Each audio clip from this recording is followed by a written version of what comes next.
Hey class, welcome back for part 2 of our lesson on the psychology of OddTaxi. Last class we covered Odokawa's perceptual problems. Makes sense that the protagonist gets his own episode, but now it's time for the rest of the cast to get their time under the microscope. We're going through a lot today, so here's an outline so you know what you're in for.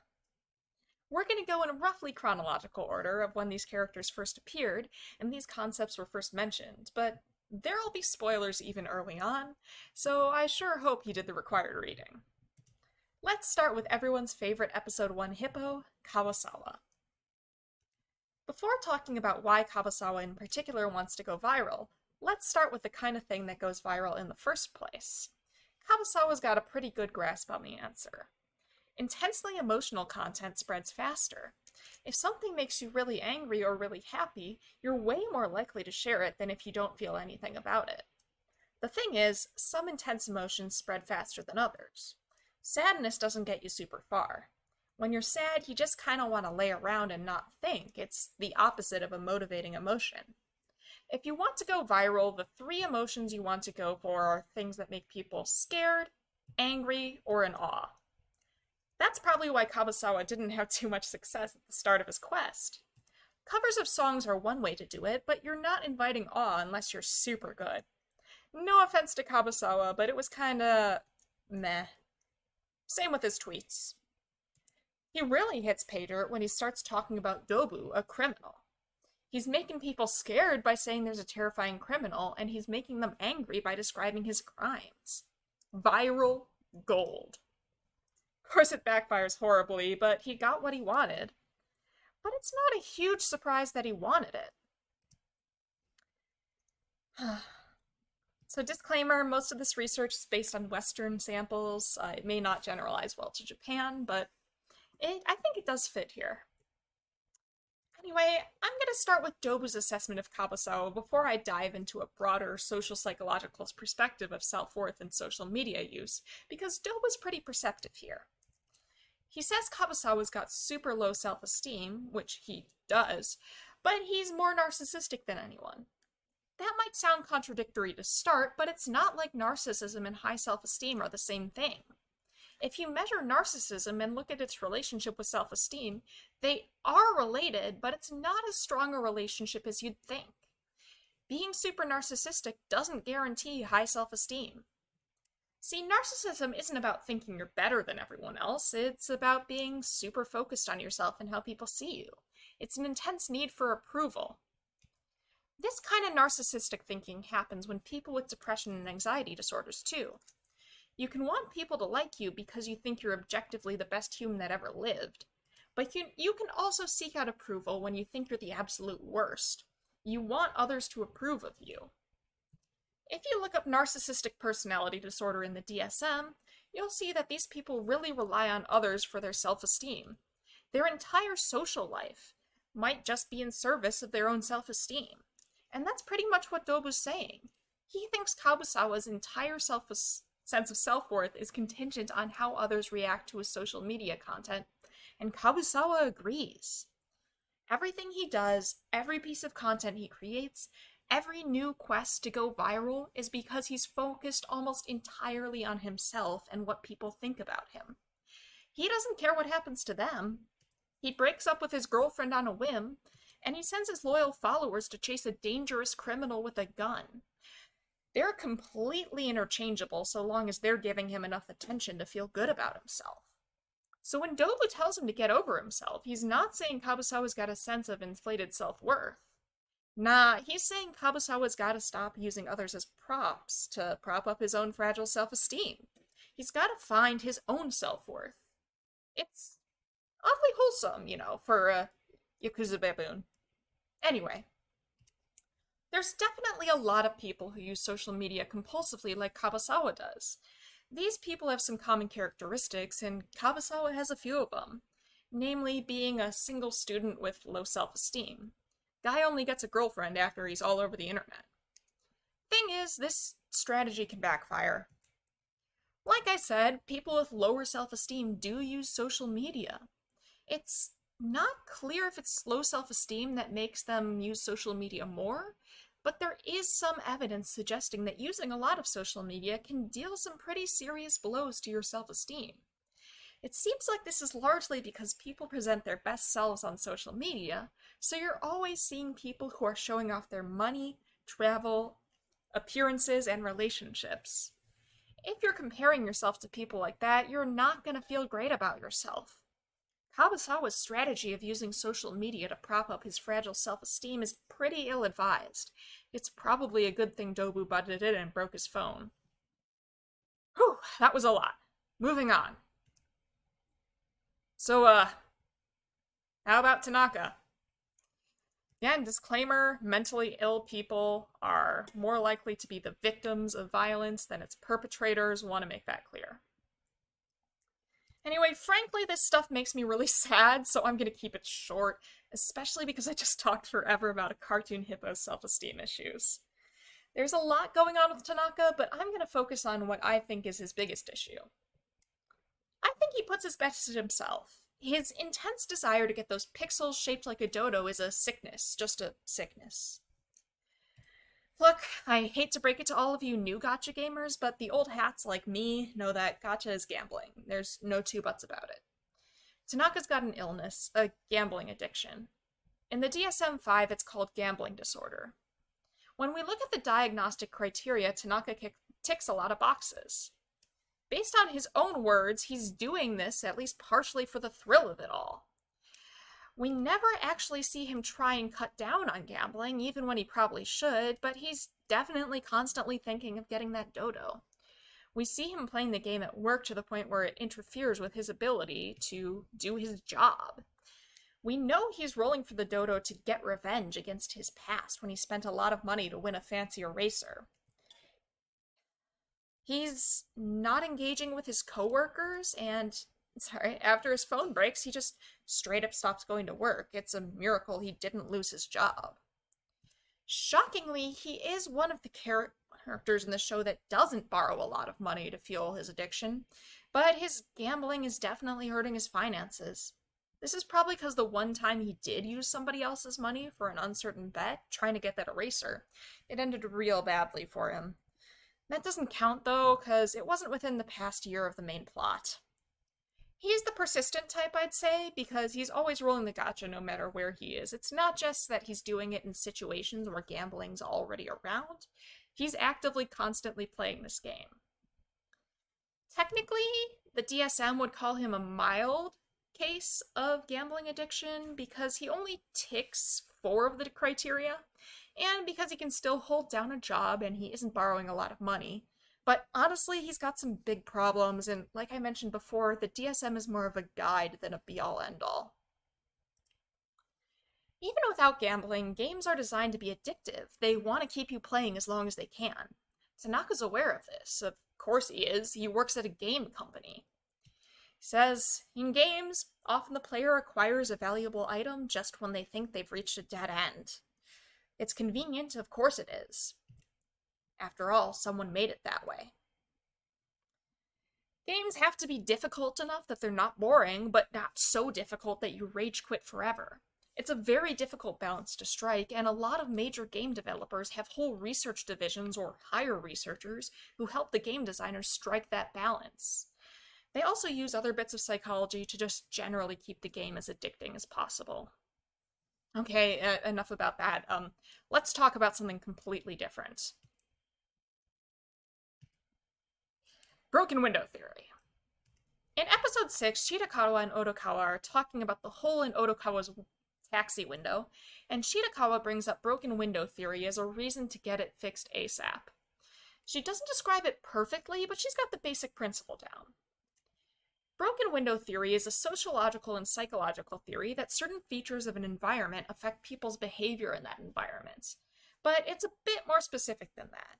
It says that signs of crime and disorder, like broken windows, graffiti, and so on, draw more crime and disorder to an area. The general thought is that if a place looks like crime happens there a lot, people who want to commit crimes will assume less neighborhood solidarity and that the people in that neighborhood are less likely to report crimes, and therefore they feel more comfortable engaging in crime in that area.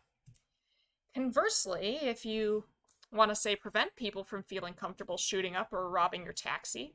You've got to fix or prevent those little signs of disorder. The thing is, applying this theory to real life can cause problems. Some neighborhoods have tried to crack down on things like vandalism to keep their neighborhood looking safe.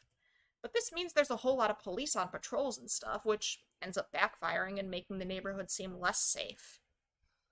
It also leads to a lot of arrests for pretty minor offenses like jaywalking and drinking in public, leading to an explosion in the prison population. Fun times, I know. Next topic. So, this kind of thing isn't mentioned by name in the show, but it definitely plays a role in OddTaxi. A parasocial relationship is when you feel like you've got some kind of connection with a celebrity or television character. It's completely one-sided, of course, but you've got it in your head that you've got a real social relationship with them. With social media, it's even easier to form these parasocial relationships because we can follow celebrities' Twitters and Instagrams to get a glimpse into what their life is like and interact with them to a small extent through comments, replies, and live chats. A lot of digital marketing firms and other things really try and foster parasocial relationships. Having that emotional investment in a person or character can make you spend way more money than you would have otherwise. Streamers make a lot of money off of this. We can see some of this in OddTaxi. Baba of the Homo sapiens adds friends on his mobile game, fans on his mobile game accounts. Mystery Kiss holds live handshake events and photo events. And these kind of things make their fans feel closer to them than they actually are, so they end up forking over more cash. This is probably part of why Baba's more popular than his partner Shibagaki. But that's just the marketing side. What does it mean for fans? Well, as you can see from this slide, the first fan that comes to mind for me is Satoshi Nagashima. Yeah, that's right. I bet you didn't think I'd talk about the giraffe here, did ya? If you don't remember him, I don't blame you. This is a fan of the Homo sapiens that's constantly badgering Shibagaki about how he's not living up to his full potential. This guy thinks he understands Shibagaki and that Shibagaki would be so much more successful if he'd just team up with Nagashima instead of Baba. Shibagaki clearly barely knows who this kid is, but Nagashima's been a fan for a long time and feels like it's his right to criticize Shibagaki's work and give him advice, even though he's half his age and hardly knows him. That's probably because he's got a parasocial relationship going on with his favorite comedian. He's always writing him letters that are getting read on this program. Why wouldn't he have a connection? You could argue that Imai's also got a case of this with Rui, but he really wants to get close to her. But at least he seems to realize that he isn't actually close, even if she knows his name. So I wouldn't say with him he's got nearly as bad of a case of a parasocial relationship as Nagashima does. So that's one-sided relationships. Let's talk about two-sided ones. So it's pretty clear that Little Daimon, aka Koshiro Daimon, has pretty strong feelings about his brother. And that's to say, he really values family, and he trusts his brother with his life and pretty much everything else. But there's a bit of a problem here. He's got a really, really strong sense of justice, and he sees things in black and white. Either you're good or you're bad. You're perfect or you're awful. There is no middle ground for this guy. He cares about his brother a lot, so clearly his brother's good, right? Any evidence Odokawa's giving him that his brother is bad has to be faked, right? This kind of process is called motivated reasoning. Basically, when you engage in motivated reasoning, you already know what you want the conclusion to be. You embrace any evidence that supports your conclusion and dismiss any information that doesn't support it. Odokawa keeps insisting that Little Daimon's older brother is doing shady stuff, but Little Daimon refuses to believe it. After all, brother good, taxi driver bad. Luckily, Odokawa's got the right solution. One of the best ways to break someone out of their motivated reasoning is to frame the problem in terms of something they care about even more. Nothing is more important than good versus evil for Little Daimon, so framing the conversation in terms of that is enough to get him to start considering the evidence. Ta-da! New ally acquired. Of course, it isn't always this easy in real life. Sometimes this works, but sometimes it doesn't. Sure better than nothing, though. Speaking of morality, there are definitely a lot of characters in this show that could use some. There's a lot of pressure on idols to be pure, wholesome things that everyone will love. That means you can't live up a normal life in the least. There's a lot of rules you have to follow to maintain your image, which means that idols have to sacrifice a lot. It takes a very determined person to do that kind of thing. Shio is willing to wear masks and engage in shady schemes to keep going. Mitsuya has her own struggles, but neither of their dedication holds a candle to Rui's. And one other person, but we'll get to them. Anyway, Rui is literally willing to kill.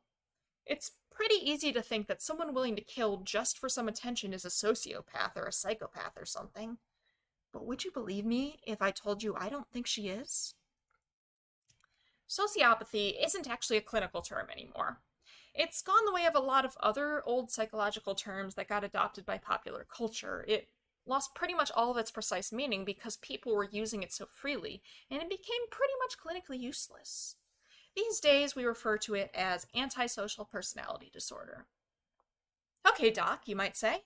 You're getting pedantic. Why don't you think that Rui has ASPD?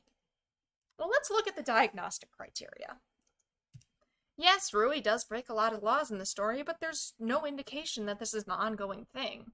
We've never heard of her doing petty robberies or anything like that. She's solely breaking laws to cover up hiding a body. Well, hiding the body was breaking a law itself, but she's doing this to prevent herself from getting falsely accused of murder. She does lie, also, but it doesn't seem to be because she enjoys lying or because she gets much out of it. Well, I mean, outside of avoiding getting arrested. She does seem a little impulsive because she didn't have too much of a plan when she went to kill Mitsuya, but I wouldn't say she's super impulsive, and she's not terribly irritable compared to many of the other characters. She's fairly cautious, she's pretty responsible, and is very dedicated to her job, and she even expresses remorse. She says she wishes she could turn back time and that if she has to keep living with what she did and its consequences, she will lose her mind. We can't tell if this is guilt over Mitsuya's death, general regret that Mitsuya isn't there to help the band succeed, or just general regret about living under the Yakuza's thumb, but it's definitely some kind of remorse. She also has someone that's very important to her, Baba, and she wants to make him happy. That isn't typically something someone with antisocial personality disorder would want. But that doesn't mean the show doesn't have an idol that might qualify for ASPD. Quite the opposite. Enter Sakura Wadagaki. Hey, I said there'd be spoilers, right? Sakura Wadagaki is the girl who killed the original Yuki Mitsuya so she could take her place in Mystery Kiss. It's not like most people are going to perfectly fit the diagnostic criteria for any given mental disorder. For ASPD, you've only got to exhibit 3 of these 7 behaviors on the list. Wadagaki ticks 4, give or take. As far as breaking the law is concerned, she literally murders someone, and that is definitely illegal. Oh, that said, we don't have evidence of her committing crimes before that. She does say she's caused trouble for her mom, though, and she does express an interest in committing more crimes in the future. In general, while she's not breaking the law before this that we can tell, she breaks a lot of social conventions, not the least of which is bugging Yamamoto forever and ever after losing the audition. A social faux pas, to say the least. She also lies. She definitely lies. The alias is a big thing, using Mitsuya's name, but it was kind of forced upon her. But she was really more than happy to take on Mitsuya's identity if it was enough to make her an idol. She's also probably lying about anything that ties to her murder, which makes sense. Rui's doing the same thing. Now, she doesn't seem super impulsive, so I don't think that fits, and she doesn't seem too irritable or aggressive, at least. She does say that she was very, very frustrated when she failed the audition, but I'm not sure that really counts. I think that murdering someone, though, does absolutely count as reckless disregard for others' safety. As for consistent irresponsibility, she's probably fine. She seems relatively responsible, I guess you could say. But she definitely shows no remorse. She's always smiling and always happy and never expresses any guilt or regret. While everyone's preparing for the press conference where they announce that Mitsuya's dead, she's the only one smiling and eating her favorite food. Rui is stressed out of her mind and Shio is definitely not happy or content, at least. And speaking of Shio, she even is considering taking Shio out of the picture. Anyway, if there's a sociopath here, it is Wadagaki. Unfortunately for Odokawa. Whew. Well, that's all I've got, and that was a lot. OddTaxi may not get the psychological aspects of its main character right, but for its side characters, it's got a lot of really interesting stuff hiding under the hood. Here's hoping we get a season 2. See you next class.